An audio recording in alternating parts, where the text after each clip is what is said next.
In July 2013, lab technician Kenneth McRae murdered his wife Jane before killing himself in the West Midlands. He went mad after finding out that Japanese knotweed was growing under his property, spreading from the nearby golf course into his home. But no knotweed was found in the property after the fatal murder. 3 months ago, William Jones hanged himself after being notified that the land he owned had Japanese growing on site.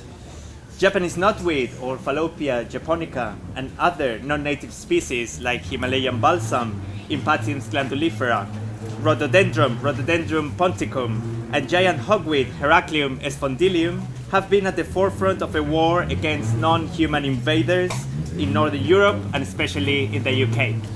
They have been accused of taking over the land, private property and public grounds, gardens and forests, houses and old factories, highways and waterways, any ways in which a plant appears everywhere.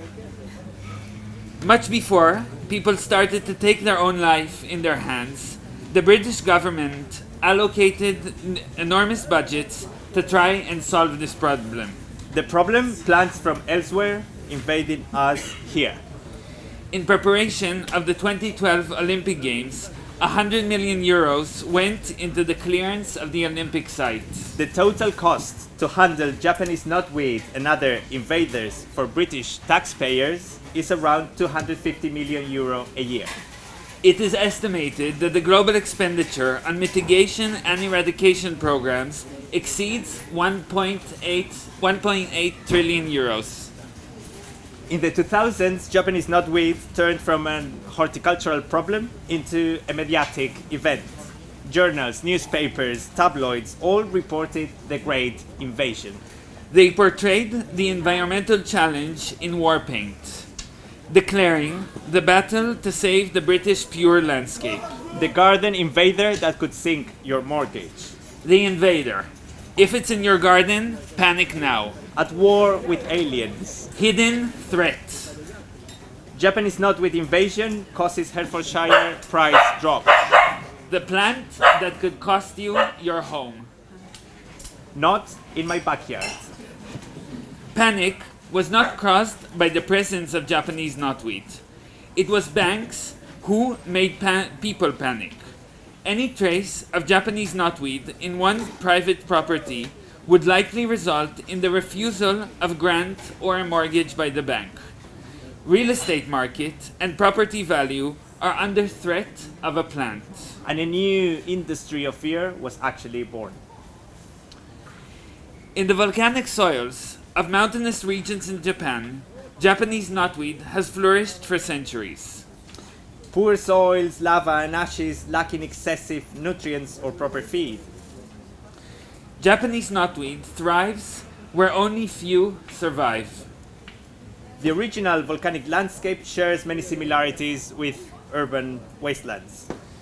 After the decline of industrial ports and factories, forgotten dump sites, unused landfills, vacant road sites, shrinking cities, train tracks, soils contaminated by lead, copper, iron, nickel or sulfur have been ideal nurture beds.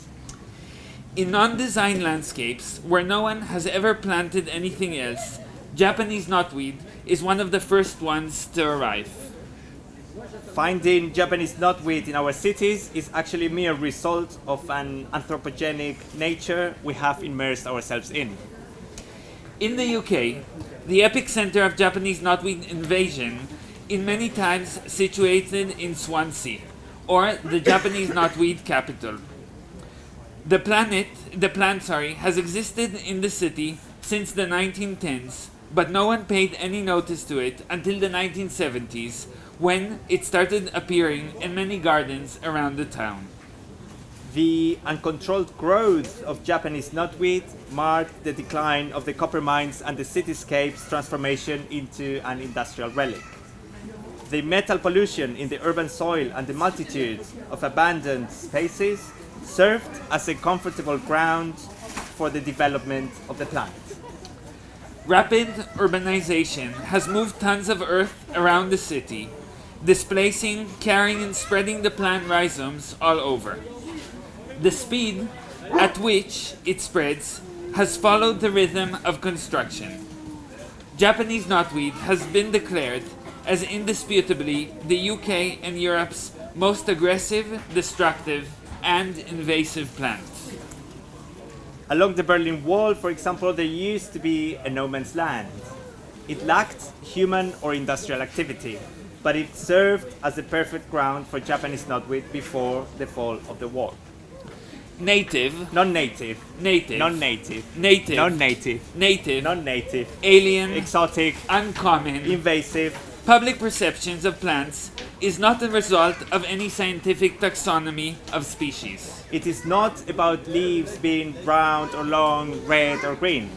Public perception is constructed. It is about the subjective making of belonging and othering, The construction of distance. the deconstruction of proximity towards otherness.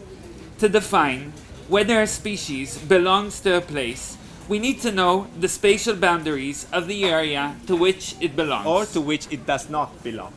Geopolitical boundaries of a country should be enough to determine whether a species belongs to a specific nation state, hence becoming native to that area.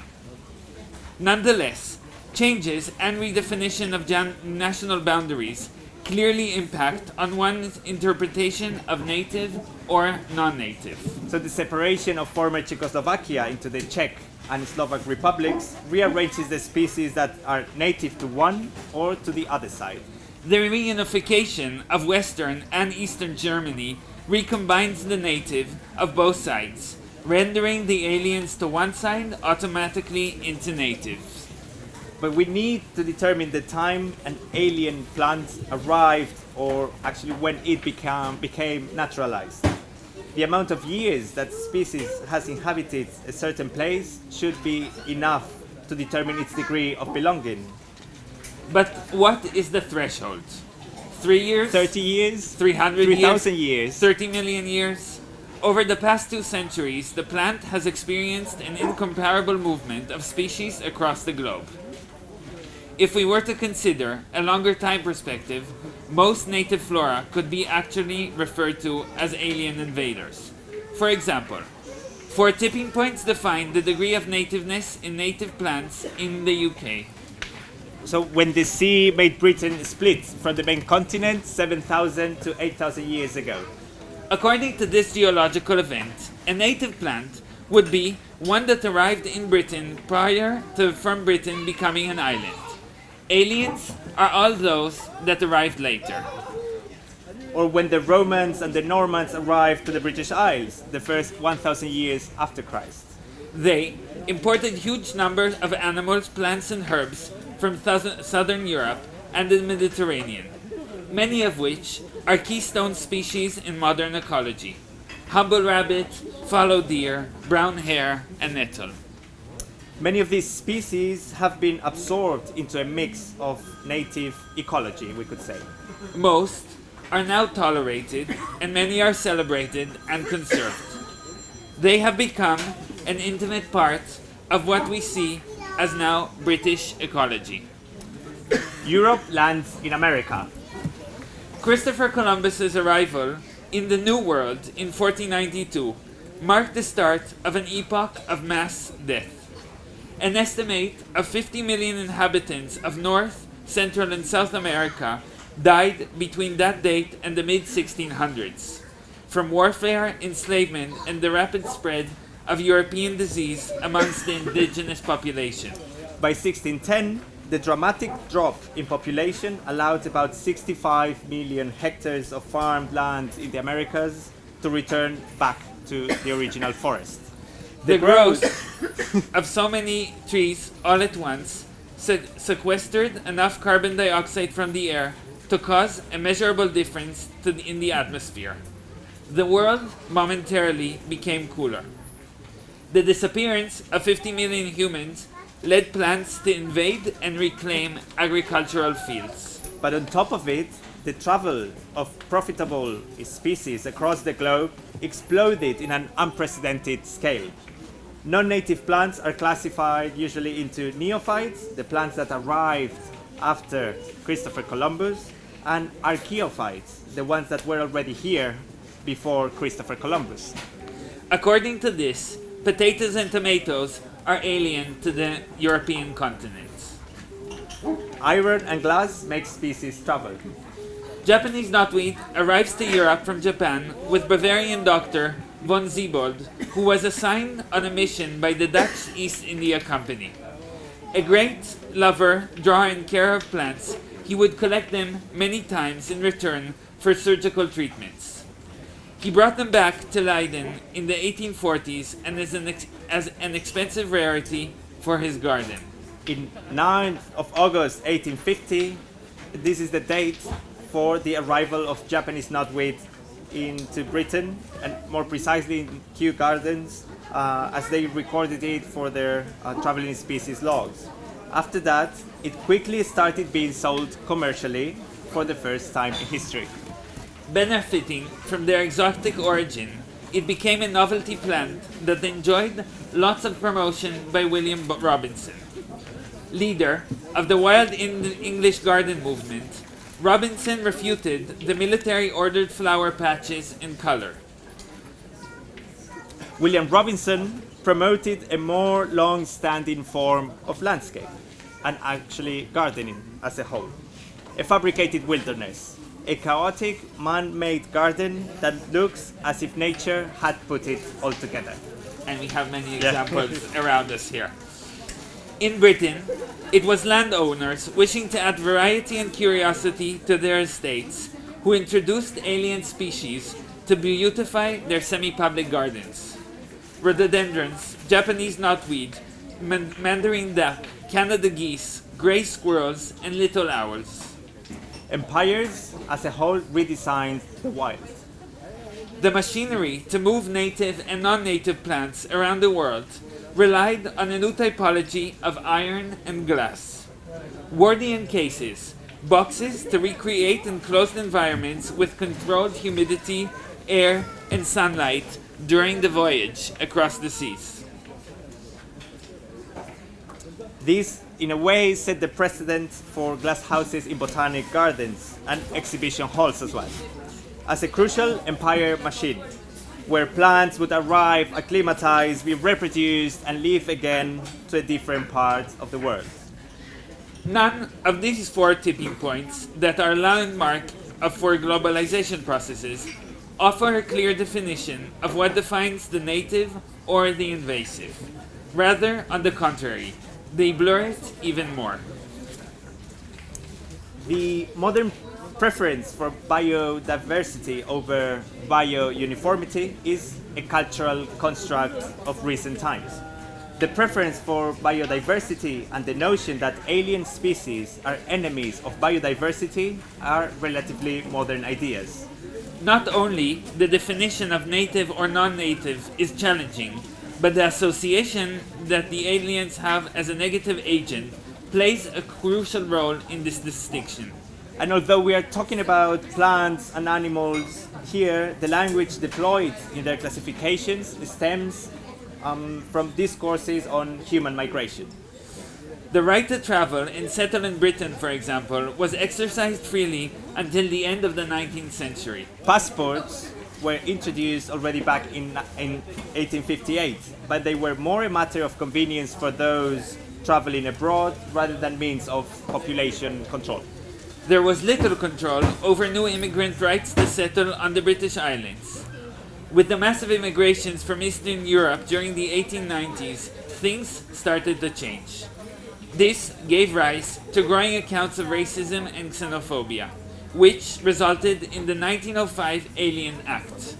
It started applying immigration quotas for the first time.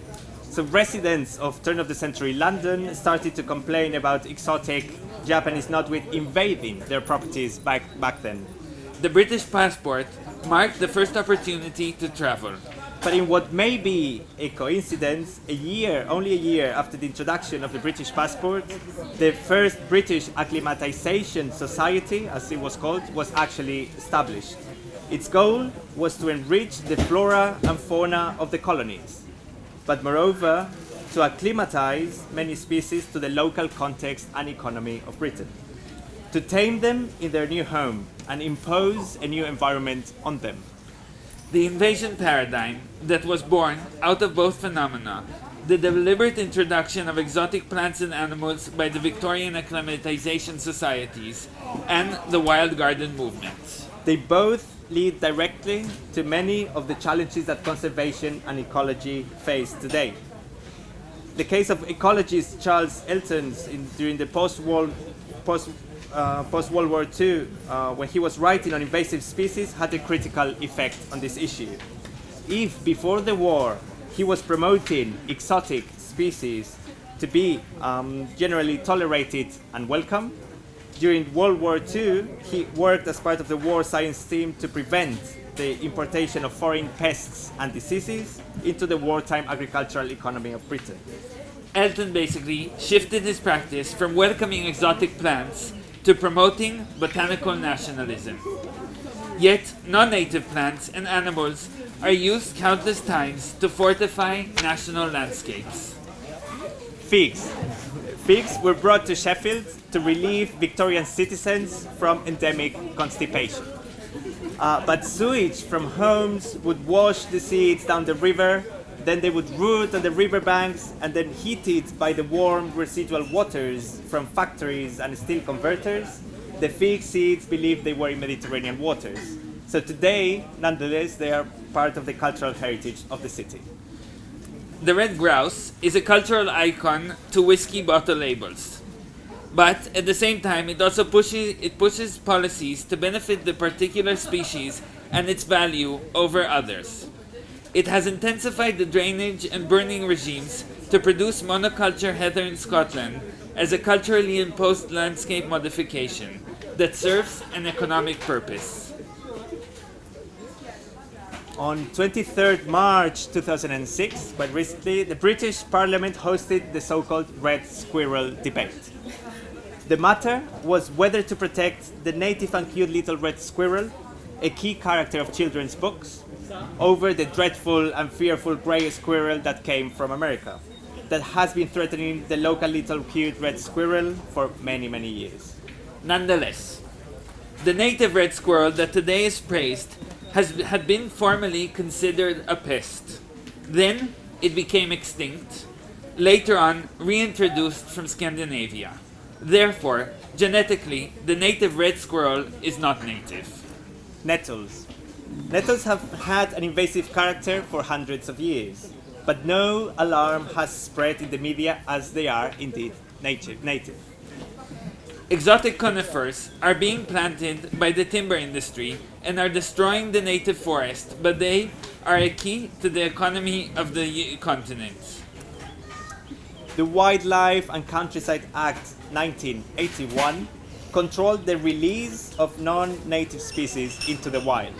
The Environmental Protection Act of 1990 classed Japanese knotweed as a controlled waste and required that it be disposed safely in licensed landfills.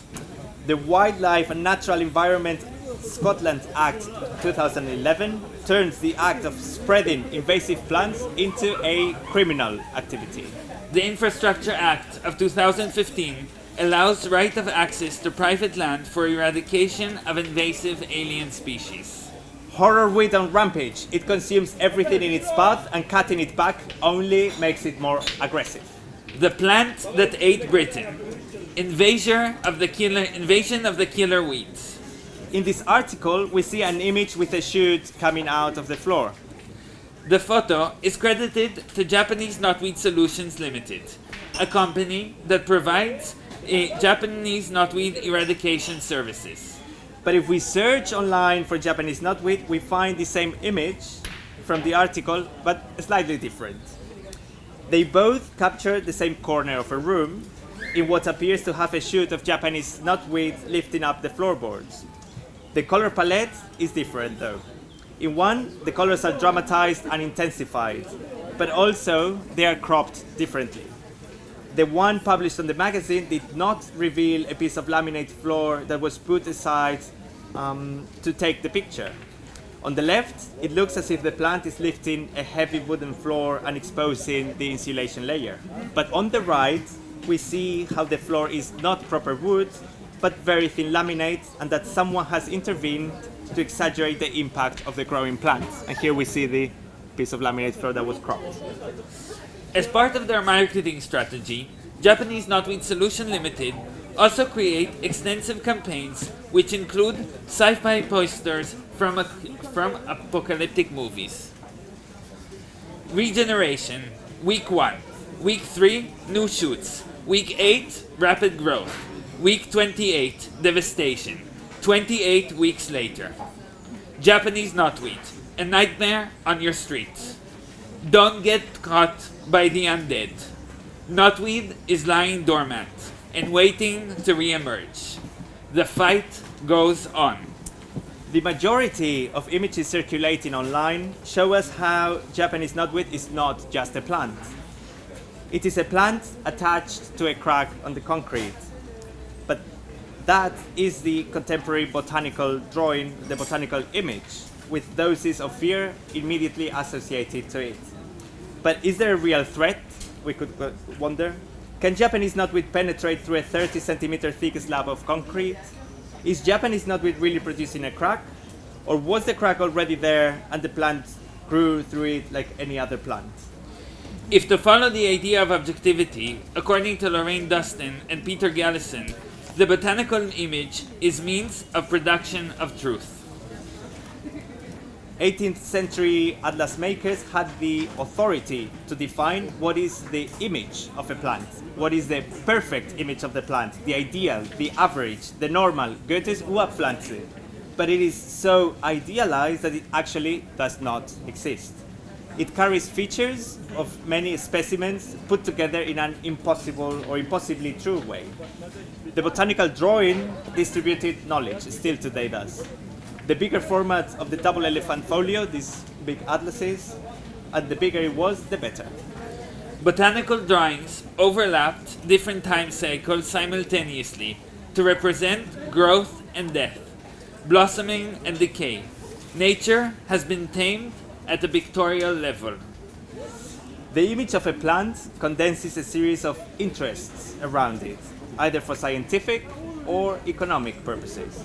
But today, the image of the crack on concrete is inseparable from the plant itself.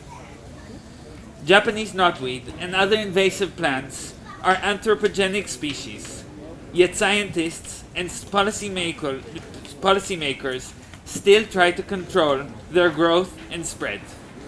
Over the last decade, various researchers and companies have tried to kill the plant with pesticides, glyphosites, injections, even by introducing biological control measures through insects that eat the plant in its Asian habitat. None of them have so far achieved their ultimate goal. The public perception of native and non-native is constructive and subjective, as they are qualities attributed by man to the natural environment. Therefore, wars against invasive species are impossible to be fought. The image of the plant is reshaping space: mortgages, streets, backyards, landscapes, forests, and real estate. It is impossible to return to a pristine landscape. So to deconstruct the idea of distance, proximity, and otherness, Japanese knotweed ice cream is going to be served.